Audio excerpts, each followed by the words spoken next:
Welcome friends, physics में आप लोगों का स्वागत है। हम लोग पढ़ रहे हैं आपका चैप्टर नंबर 1 पार्ट 1 का इलेक्ट्रिक चार्जेस एंड फील्ड्स। आज हम लोग पढ़ने वाले हैं फोर्सेस बिटवीन मल्टीपल चार्जेस। हम लोग ये बात जानते हैं कि अगर किसी भी दो चार्जेस के बारे में हम लोग बात कर रहे हैं, सपोज Q1 एंड Q2, और उनके बीच के फोर्स के बारे में अगर हम लोगों को मेज़रमेंट चाहिए या फिर उन दोनों के बीच कितना फोर्स है ये हमें मेज़र करना है, तो उसके लिए हम लोग क्या यूज़ करते हैं? Coulomb's law. लेकिन अगर हमारे पास दो से ज़्यादा चार्जेस है, मतलब कि सिस्टम ऑफ चार्जेस है, तो हम लोग कैसे फाइंड करेंगे उन लोगों के बीच, मल्टीपल चार्जेस के बीच के फोर्स को हम लोग कैसे मेज़र कर पाएंगे?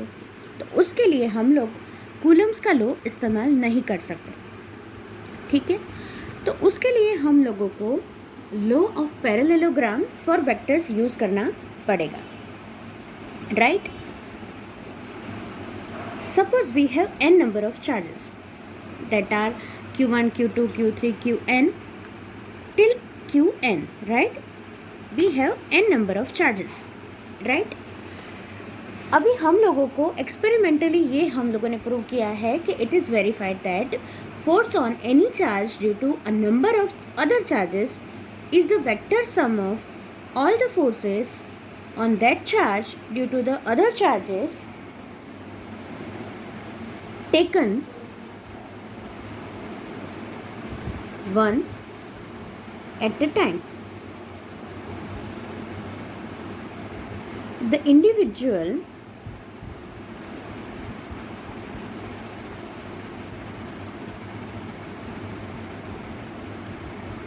forces are unaffected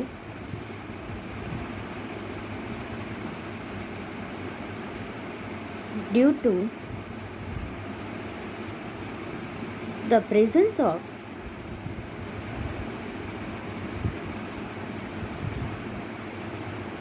other charges.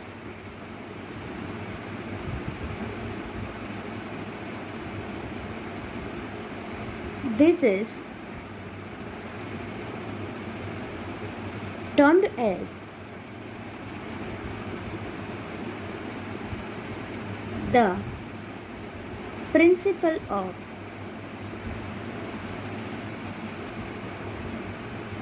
superposition.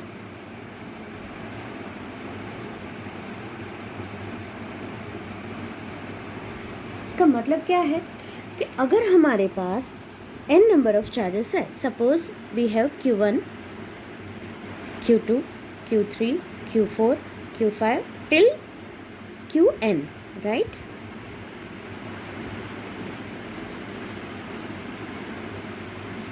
हम लोगों को मेज़र करना है Q1 के ऊपर बाकी सब की वजह से जो फोर्स मिल रहा है वो हम लोगों को मेज़र करना है। सबसे पहले तो हमें क्या करना पड़ेगा कि इंडिविजुअल का हमें मेज़रमेंट लेना पड़ेगा। Q2 की वजह से Q1 के ऊपर फोर्स, Q3 की वजह से Q1 के ऊपर फोर्स, इस तरह से n नंबर ऑफ चार्जेस की वजह से Q1 पे कितना फोर्स है ये हमें मेज़र करना है। तो हम लोग क्या करेंगे, पहले force due to Q2 on Q1 ये मेज़र करेंगे, फिर force due to Q3 on Q1। इस हिसाब से हम लोग Qn तक जाएंगे और इन सभी का हम लोग क्या करेंगे, वेक्टर सम, बराबर। तो ये है हमारा सुपरपोजिशन थ्योरम और principle of superposition. Now we have take Q1, Q2 and Q3 system of charge, and now we have origin here and that is O. Positional vector of Q1, Q2, Q3 are R1, R2 and R3 respectively, right? This is our Q2 and this is our Q3. and these all are position vector, right?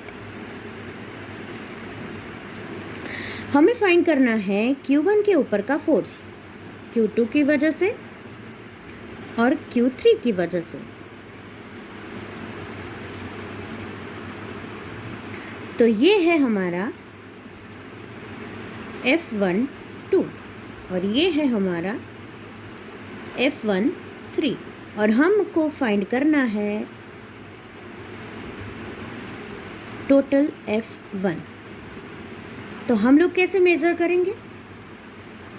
और ये क्या है, Q1 और Q2 के बीच के जो position vector है वो R12 है,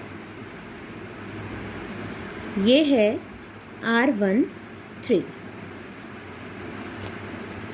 तो हम लोग क्या करेंगे, टोटल F1 हम लोग कैसे मेज़र करेंगे? इन दोनों का vector sum F12 plus F13। तो हम लोग सबसे पहले फाइंड करते हैं F12. F12 is force on Q1 due to Q2, and that is, we know according to Coulomb's law, that is 1/4 pi epsilon 0 Q1 Q2 upon R12 square multiplied by R12 unit vector, right? R12 क्या है? Q1 और Q2 के बीच का position vector.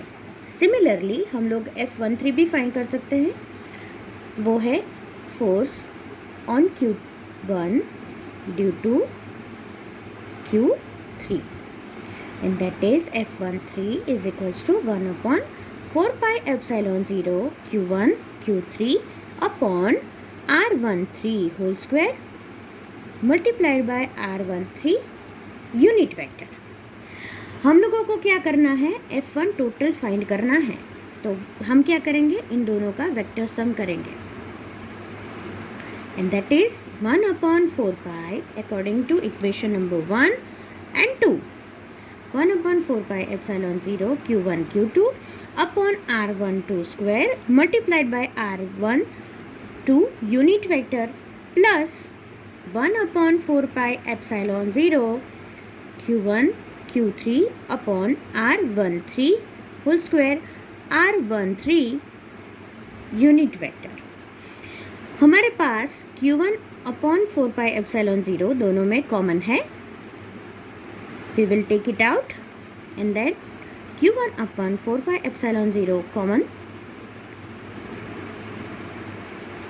in the bracket Q2 upon R12 whole square multiplied by R12 unit vector plus Q3 upon R13 whole square multiplied by R13 unit vector, right?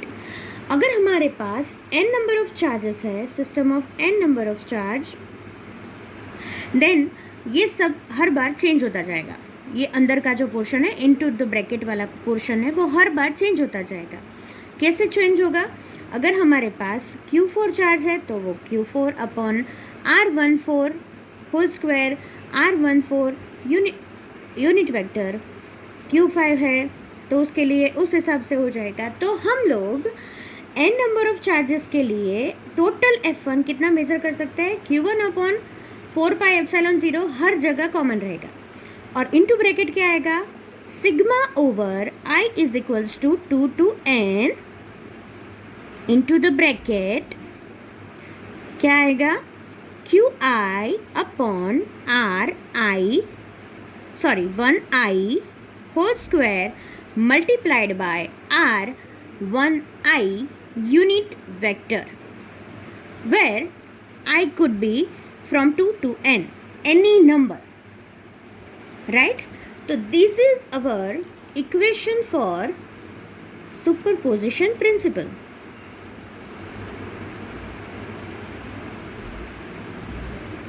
Or we can say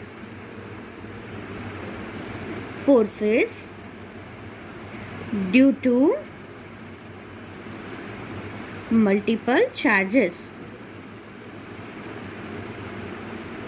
हमें क्या याद रखना है कि हम लोग जब Q1 के ऊपर की फोर्स के बारे में बात कर रहे हैं तो बाकी सारे फोर्स एक दूसरे को अफेक्ट नहीं करते हैं।